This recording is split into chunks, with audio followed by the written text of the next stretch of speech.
Hello everyone, मैं मोनिका पुनिया स्वागत करती हूँ आप सभी का डिलीजेंट एसएससी यूट्यूब चैनल के ऊपर। आज इस वीडियो के अंदर हम आरपीएफ कांस्टेबल की एग्ज़ाम डेट से रिलेटेड बात करेंगे। कोई ऑफिशियल नोटिफिकेशन आया है क्या, कब तक आपका एग्ज़ाम हो सकता है, और कुछ ऐसी चीज़ों के ऊपर आज इस वीडियो के अंदर हम बात करने वाले हैं जो आप लोगों ने आरपीएफ एसआई के टाइम पर गलतियाँ की थी, उनसे कैसे आप सीख सकते हो और कौन कौन सी चीज़ों के ऊपर आप अपना इम्प्रूवमेंट कर सकते हो। उसके साथ साथ में मैं आप लोगों को बताऊँगी कि कौन सी ऐसी चीज़ें हैं जो आप लोगों को करनी होंगी अपने एग्ज़ाम के लिए, और काफ़ी सारा फ्री मटेरियल और जो आप लोगों के लिए मॉक टेस्ट वगैरह से रिलेटेड चीज़ें हैं वो भी इस वीडियो के अंदर मैं डिस्कस करने वाली हूँ। सेफ स्कोर क्या हो सकता है मेल और फीमेल के लिए, उसके ऊपर भी थोड़ी सी हम इस वीडियो के अंदर बात करेंगे। तो सबसे पहला और सबसे इम्पोर्टेंट जो डाउट आप लोगों का है कि एग्ज़ाम कब होगा, तो सबसे पहली बात तो जब भी एग्ज़ाम होगा आप लोगों को पता लग जाएगा। तो इतना जो आप लोगों के अंदर इम्पेशेंट हो रखे हो कि पता नहीं एग्ज़ाम कब होगा, एग्ज़ाम की डेट की चिंता किए बिना आप अपनी पढ़ाई की अगर चिंता करोगे ना, कि आप अपनी पढ़ाई के ऊपर ज़्यादा फोकस कर रहे हो, तो आप अपने एग्ज़ाम के अंदर अच्छा कर पाओगे। तो मैं तो यही रिकमेंडेशन दूंगी कि अगर आप इस वीडियो के अंदर आ भी गए हो तो इस वीडियो के बाद में जो एग्ज़ाम डेट से रिलेटेड डाउट आप लोगों को चल रहा है उसका डाउट छोड़ के उसके बाद में अपनी आगे की जो मैं आगे चीज़ें बता रही हूँ जो जो करना है आपको उसके ऊपर ज़्यादा फोकस करो। क्योंकि जब भी एग्ज़ाम डेट आएगी उसका आप ये नहीं मान के चल सकते हो कि 2 महीने पहले आपको बता दिया जाएगा, 10 दिन पहले आपको कह दिया जाएगा कि उस दिन आपका एग्ज़ाम है, और फिर क्या कर लोगे आप। जब तक आप सिर्फ एग्ज़ाम डेट से रिलेटेड चीज़ों के ऊपर डिस्कशन करते रहोगे आपकी पढ़ाई नहीं होगी। आपको भी पता आपकी पढ़ाई हैम्पर हो रही है। तो मैं तो यही बोलूँगी नए साल से एक नया रूटीन बना के और अपनी पढ़ाई को कंटिन्यू करो। जिस दिन भी एग्ज़ाम डेट आएगी मैं आपको गारंटी दे रही हूँ कि मैं वीडियो के थ्रू, टेलीग्राम के थ्रू, इंस्टाग्राम के थ्रू हर जगह से आप लोगों को ये बात पहुँचा दूंगी कि आपकी एग्ज़ाम डेट आ चुकी है। तो एग्ज़ाम डेट का टॉपिक छोड़ के अपनी पढ़ाई के ऊपर ध्यान दो। तो अब हम बात कर लेते हैं कि आपकी एग्ज़ाम डेट आ कब सकती है। बहुत पहले एक रेलवे का कैलेंडर वायरल हुआ था जो फेक भी बोल दिया गया था या अनऑफिशियल बोल दिया गया था। उसके अंदर जो रेलवे एग्ज़ाम आपका कांस्टेबल वाला एग्ज़ाम है उसकी एग्ज़ाम डेट 8 जनवरी दी गई थी, और उस एग्ज़ाम डेट के अंदर काफ़ी सारे स्प्लिट्स थे। 8 जनवरी को आप लोगों का एग्ज़ाम हो रहा है, फिर आप लोगों का 27 जनवरी के आसपास एग्ज़ाम हो रहा है, और फिर सीधा जाके मार्च में एग्ज़ाम हो रहा है। तो ऐसा आज तक मैंने किसी भी एग्ज़ाम के पैटर्न में नहीं देखा है कि इतना ब्रेकेज किसी एग्ज़ाम के अंदर हो या इतना टाइम किसी के एग्ज़ाम के अंदर हो। तो अभी तक आप लोगों का कोई भी नोटिफिकेशन नहीं आया, आपका स्टेटस नहीं आया, कुछ भी नहीं आया है। तो आप लोगों को ये मान के तो ये चीज़ तो क्लैरिटी हो गई है कि 15 जनवरी से पहले आप लोगों का जो एग्ज़ाम है वो नहीं करवाया जा सकता है। उसके साथ में आप लोगों का सीजीएल का मेंस भी होगा, तो आपके जो शिफ्ट्स हैं या जो आपके सेंटर्स हैं वो भी खाली नहीं है इनके पास। अभी जो आपके एग्ज़ाम की पॉसिबिलिटीज़ बन रही हैं वो मार्च की बन रही हैं, क्योंकि फेब आपका पूरा कवर्ड है। एसएससी जीडी का जो आप लोगों का एग्ज़ाम होने वाला है, तो आपके साथ में एक चांस ये हो सकता है कि आपका 20 जनवरी के अराउंड आप लोगों का एग्ज़ाम स्टार्ट हो जाए आरपीएफ कांस्टेबल का, और आप लोगों को 4 फेब तक आप लोगों का जो एग्ज़ाम है वो करवा लिया जाए। और दूसरी पॉसिबिलिटी ये है कि आप लोगों का एग्ज़ाम जो है वो मार्च में करवाया जाए। तो इस बात के लिए आप श्योर नहीं हो सकते हो कि मार्च में ही करवाया जाएगा या जनवरी में करवाया जाएगा। तो आप लोगों को दोनों तरीके से अपने आप को प्रिपेयर करके चलना है कि आपका अगर जनवरी में एग्ज़ाम हो जाता है तो उसके लिए भी आप प्रॉपरली रेडी हो, और अगर मार्च में टाइम मिल जाता है तो उसके लिए आप लोगों को एडिशनल क्या क्या चीज़ें करनी है उसके ऊपर आप लोगों को ध्यान देते हुए चलना है। फेब के अंदर आप लोगों के एग्ज़ाम होने की कोई भी पॉसिबिलिटीज़ नहीं है, क्योंकि फेब पूरा एसएससी जीडी होने वाला है। तो अगर आप लोगों की 15 जनवरी तक कोई नोटिफिकेशन नहीं आती है तो आप लोगों को रिलैक्स हो जाना है कि अब आप लोगों का एग्ज़ाम जो है वो मार्च में होगा, और उसके अकॉर्डिंगली जो अपनी प्रिपरेशन है वो करनी है। अभी हम बात करते हैं कि कौन कौन सी ऐसी चीज़ें थी जो आप लोगों से गलतियां हुई थी, या कौन कौन सी ऐसी सिचुएशंस थी जिनके अंदर आरपीएफ एसआई के टाइम पे आप ट्रैप हुए थे, और अभी ना हो उसके लिए आप क्या कर सकते हो। सबसे पहले आरपीएफ एसआई के टाइम पे जो लास्ट वीडियो मैंने बनाई थी उसके अंदर भी मैंने कमेंट करवाया था कि पेपर पूरा नहीं हो पाया था। सिर्फ 120 क्वेश्चन होते हैं, 90 मिनट्स आप लोगों के पास में होती हैं। आप लोगों का जो सीजीएल का एग्ज़ाम होता है उसके अंदर 100 क्वेश्चन होते हैं और 60 मिनट होती है, और इसके बाद भी आप लोगों के पास 90 मिनट्स थे और पेपर पूरा नहीं कर पाए थे। उसका सबसे मेन रीज़न क्या था, पेपर जो था वो लेंथी था। और आरपीएफ एसआई और आरपीएफ कांस्टेबल का जो एग्ज़ाम होता है वो ऑलमोस्ट सिमिलर होता है। आरपीएफ कांस्टेबल थोड़ा सा लेवल इतना नीचे मान के चल सकते हो, इतना डिफरेंस नहीं होता कि एसआई यहाँ पे है और कांस्टेबल यहाँ पे है। ऑलमोस्ट सिमिलर टाइप का ही पेपर आप लोगों को देखने को मिलेगा। तो ये आप एक्सपेक्टेशन लगा के चल सकते हो कि पेपर आपका भी लेंथी आ सकता है।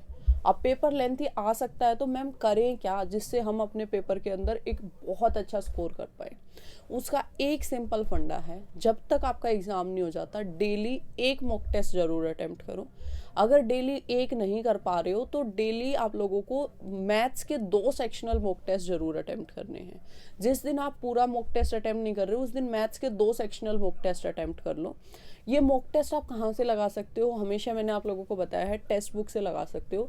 और फिलहाल जिनके पास में पास प्रो नहीं है या जिनका है 1-2 महीने में ख़त्म होने वाला है, वो सब लोग भी जाके अपना टेक्स्ट बुक का पास प्रो ले लेना। आज last day of the sale है और जिन्होंने अभी तैयारी स्टार्ट की है उनको मैं लाइफ टाइम वाला रिकमेंड करूँगी, क्योंकि सिर्फ 521 रुपये के अंदर आप लोगों को लाइफ टाइम के लिए टेक्स्ट बुक का पास प्रो मिल जाएगा। और अगर आप सिर्फ 1 साल का लेना चाहते हो तो 307 रुपये के अंदर मिल जाएगा। DSSC कूपन कोड लगा लेना, तभी आप लोगों को इन प्राइजेस के अंदर ये जो आप लोगों का पास प्रो है वो मिल पाएगा। तो जितने भी लोगों के पास में नहीं है वो जाके ले लो, है ऑलरेडी तो उसका यूटिलाइजेशन करो, लेके रखने से कुछ नहीं होता है। सबसे पहले कि डेली मॉक टेस्ट लगाना की जो प्रैक्टिस है वो स्टार्ट करो। इसके साथ में जो अभी रिसेंट के एग्ज़ाम हुए हैं उन सारे एग्ज़ाम्स के मैथ के पेपर सोल्व करना स्टार्ट करो। वो आप कहाँ से कर सकते हो, कहाँ से आप लोगों को मिलेंगे, सारे जितने भी रिसेंट के एग्ज़ाम हुए हैं उनको आपको मॉक टेस्ट के फॉर्मेट में, मतलब आप प्रिंट भी कर सकते हो और उनको आपको ऑप्शन ABCD करके मिलेंगे। सारे के सारे एग्ज़ाम्स की PDF मैंने अपने टेलीग्राम चैनल के ऊपर अपलोड कर दी हैं। अगर टेलीग्राम चैनल का किसी को नहीं पता है क्या है तो डिलीजेंट एसेसियन नाम है टेलीग्राम चैनल का, फिर भी नहीं मिलता है तो डिस्क्रिप्शन बॉक्स में मैंने लिंक दे रखा है ज्वाइन टेलीग्राम चैनल डिलीजेंट एसेसियन। उस लिंक के ऊपर क्लिक करना और टेलीग्राम के ऊपर पहुंच जाना। वहाँ से जाके सारे, सबसे पहले आपको RPF के लगाने हैं, उसके बाद में आपको JEE के लगाने हैं, अगर लगा सकते हो तो ALP वगैरह के भी लगा लेना, लेकिन SI के तो कम से कम 2-2 बार आप लोगों को लगाने होंगे। मैथ्स, रीजनिंग और GS सारे टॉपिक्स को मैं कहूँगी कि पूरा पेपर आप लगाओ। डेली बेसिस के ऊपर एक रूटीन बना लो कि एक सेट तो मुझे सोल्व करना ही करना है, एक सेट विद टाइमिंग सोल्व करना है। कि आप लोगों के 35 क्वेश्चन आते हैं तो मैं आप लोगों को रिकमेंड करूँगी 30 या 35 मिनट का ही टाइम लगा के आप उनको सोल्व करो और उस टाइम के अंदर देखो आप मैक्सिमम कितना स्कोर कर पा रहे हो। अगर इसके बाद भी आप लोगों को ये लग रहा है कि मेरे को बहुत ज़्यादा मैथ्स के अंदर इश्यूज़ आ रहे हैं तो आप लोगों को मैं कहूँगी कि मैथ्स की एक प्रीवियस ईयर की बुक ले लो, रेलवे के, जिसके अंदर प्रीवियस ईयर के क्वेश्चन होते हैं और वहाँ से चैप्टर वाइज फॉर्मेट में मैथ्स को प्रैक्टिस कर लो। क्योंकि जो अभी मॉक टेस्ट और ये सारी चीज़ें बताई हैं ये मैंने आप लोगों को बताई हैं मॉक फॉर्मेट में। अगर आप चैप्टर वाइज फॉर्मेट में, मतलब आपको कोई पर्टिकुलर चैप्टर ही ढंग से नहीं आता है तो उसकी चैप्टर वाइज फॉर्मेट में ही प्रैक्टिस करनी होगी। उसके लिए आप रेलवे मैथ्स जो आदित्य रंजन सर के द्वारा बनाई गई बुक है, इसका मैंने जो कवर पेज है वो स्क्रीन के ऊपर ऐड कर दिया है, इसका बाइंग लिंक डिस्क्रिप्शन में डाल दूंगी, वो जाके आप ले सकते हो। इसके अंदर सारे रेलवे के मैथ्स के क्वेश्चन इंक्लूडेड है और सॉल्यूशंस भी काफ़ी डिटेल में दिए हैं, तो आप आराम से वहाँ से जाके इन क्वेश्चंस को लगा सकते हो। उसके बाद में अब जो मैथ्स और रीजनिंग जो ये अप्रोच मैंने बताई है इससे आपका कवर हो जाएगा। अब GS के ऊपर बात कर लेते हैं कि GS के अंदर क्या मैं आपको प्रोवाइड करवा सकती हूँ और कौन से रिसोर्सेज ऐसे हैं जिनको आप हेल्प कर सकते हैं। सबसे पहली बात, स्टैटिक GK भर भर के पूछा गया है। 50 क्वेश्चंस आपके आने वाले हैं तो एक्सपेक्ट कर सकते हो आप 15 क्वेश्चन तक भी स्टैटिक GK से आपसे पूछे जाएंगे। स्टैटिक GK के लिए जो नियॉन क्लासेस की गॉड फादर वाली बुक है उसकी फ्री PDF भी डाली हुई है मैंने। बुक लेना चाहते हैं तो उसका लिंक डिस्क्रिप्शन में है, जाके ले सकते हैं। उसकी फ्री PDF मैंने कल परसों ही टेलीग्राम चैनल के ऊपर डाली है, जाके उसको डाउनलोड कर लो और वहाँ से जो टॉपिक मैं अभी आपको बता रही हूँ उनको करना स्टार्ट कर दो। और उसके साथ साथ में आप यूट्यूब से किसी टीचर की भी हेल्प लेके कर सकते हो, SSC परमार से ले सकते हो या फिर नवीन शर्मा सर जो आप लोगों के RWA के ऊपर पढ़ाते हैं उनकी वीडियोस देख के आप इन टॉपिक्स को कर सकते हो। सबसे पहला टॉपिक जो रहेगा art and culture. Art and culture के अंदर आप लोगों का क्या क्या कवर होगा, डांस होगा आपका, फेस्टिवल होगा आपका, वाद्य यंत्र आप लोगों के कवर होंगे, पेंटिंग्स भी एक बार देख लेना, डांस की क्लासिकल डांस और जो आप लोगों के फोक डांस है, दोनों तरह के डांसेस आप लोगों को देख लेने हैं।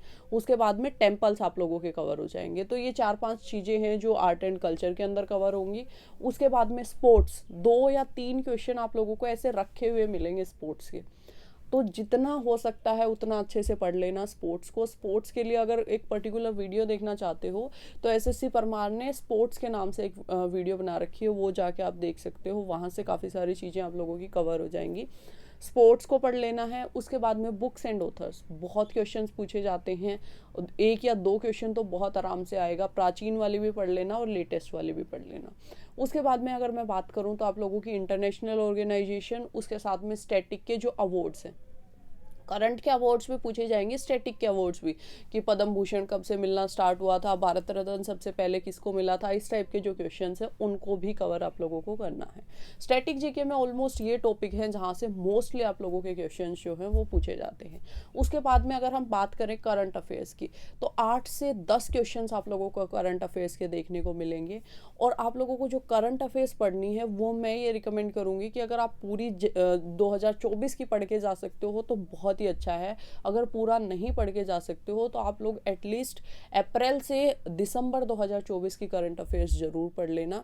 इनकी फ्री पीडीएफ मंथली मैं आप लोगों को टेलीग्राम के ऊपर डाल दूंगी, और जैसे ही मेरे पास में कोई 6 मंथ का या ईयरली कंपाइलेशन आ जाएगा, अभी 10-15 दिन के अंदर आप लोगों के काफ़ी सारे ईयरली कंपाइलेशन आ जाएंगे, वो भी मैं टेलीग्राम चैनल के ऊपर अपलोड कर दूंगी। वहाँ से जाके उनका तो इवन प्रिंट आउट ही ले लेना, जो पूरा ईयरली फॉर्मेट वाला आ जाता है, और वहाँ से उसको कर लेना। 10-12 क्वेश्चन कम नहीं होते हैं, अगर 7-8 क्वेश्चन भी पूछे जाएंगे तो बहुत होते हैं ये, और उसको करने के लिए एफर्ट्स आप लोगों को ही करने पड़ेंगे, कोई और बाहर से आके नहीं कर सकता है। तो सबसे पहली बात, 1 या 2 मंथ जो आप लोगों की मंथली करंट अफेयर्स वाली होती है वो वीडियोस आप लोगों को देखनी है। उसके साथ में मंथली करंट अफेयर्स की पीडीएफ मैं आप लोगों को प्रोवाइड करवा रही हूँ, उस पीडीएफ से आप लोगों को उसको पढ़ना है। ये 3 चीज़ जब आप कर लोगे उसके बाद में कुछ भी करने की ज़रूरत नहीं रहेगी। करंट अफेयर्स के अंदर आप लोग 100% भी स्कोर अपना करंट अफेयर्स के अंदर कर पाओगे। उसके बाद में अगर मैं आप लोगों को बताऊं तो सबसे ज़्यादा इंपॉर्टेंट है मॉडर्न हिस्ट्री। मॉडर्न हिस्ट्री से भर भर के क्वेश्चंस आप लोगों को देखने मिलेंगे।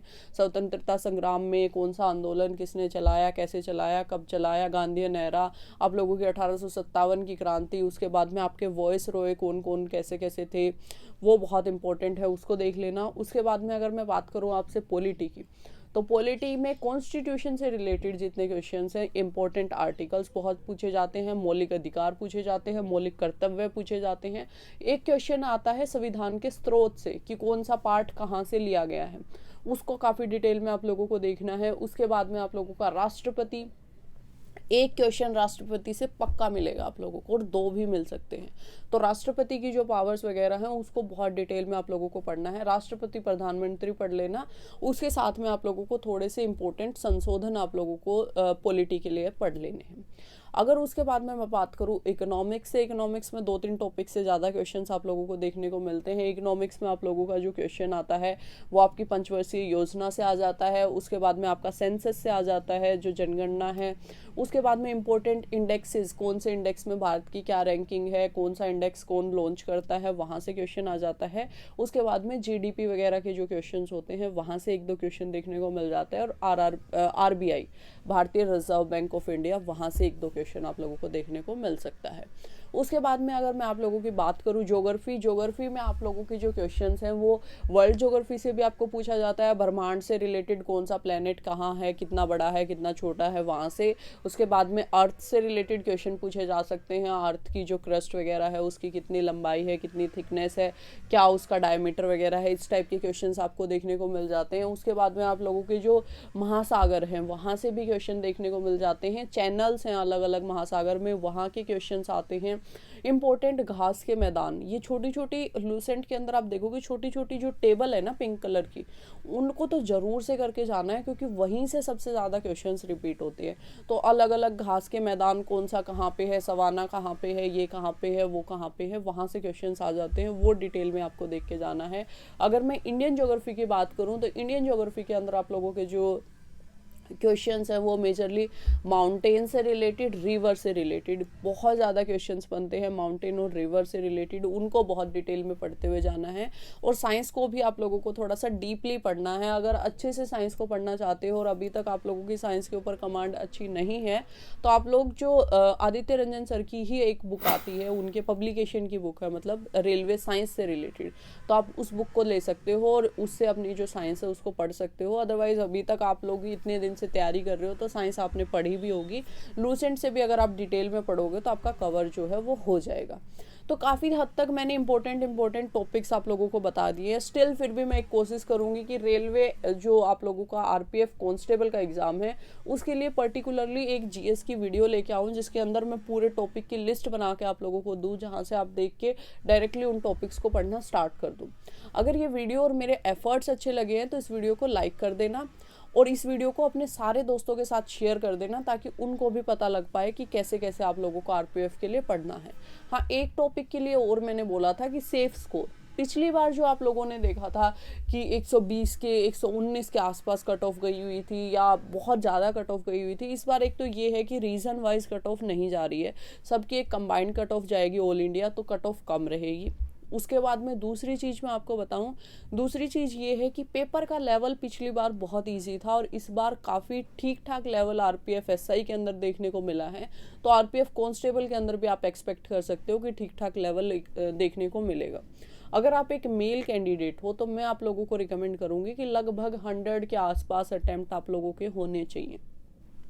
ठीक ठाक एक्यूरेसी के साथ में अगर 100 के आसपास आप लोगों के अटैम्प्ट हैं तो आप लोग ये समझ सकते हो कि आपकी फिजिकल के लिए जो कॉल है वो आ जाएगी। अगर जो फीमेल एस्पिरेंट है, अगर उन्होंने 85 के आसपास विद गुड एक्यूरेसी अटेम्प्ट कर लिए हैं तो उनके लिए भी अपना जो सिलेक्शन है वो आप ये मान के चल सकते हो कि हाँ काफ़ी हद तक वो सिलेक्शन के पास होंगे। अगर इससे ज़्यादा कर सकते हो, इससे और अच्छा कर सकते हो तो बहुत ही अच्छी बात है, उससे ज़्यादा से ज़्यादा अपना कोशिश करो। बाकी इन सारी चीज़ों के ऊपर भी डिटेल में वीडियोस आती रहेंगी जब तक आपका एग्ज़ाम नहीं होता है। जो भी आप जानना चाहते हो, पूछना चाहते हो, कमेंट सेक्शन में पूछ सकते हो और अपना जो डाउट है वो मेरे से क्लियर कर सकते हो। Thank you so much for watching this video. अगर वीडियो अच्छी लगी है तो वीडियो को लाइक कर देना, चैनल को सब्सक्राइब कर देना। फिर मिलेंगे किसी और वीडियो में, तब तक के लिए जय हिंद, जय भारत।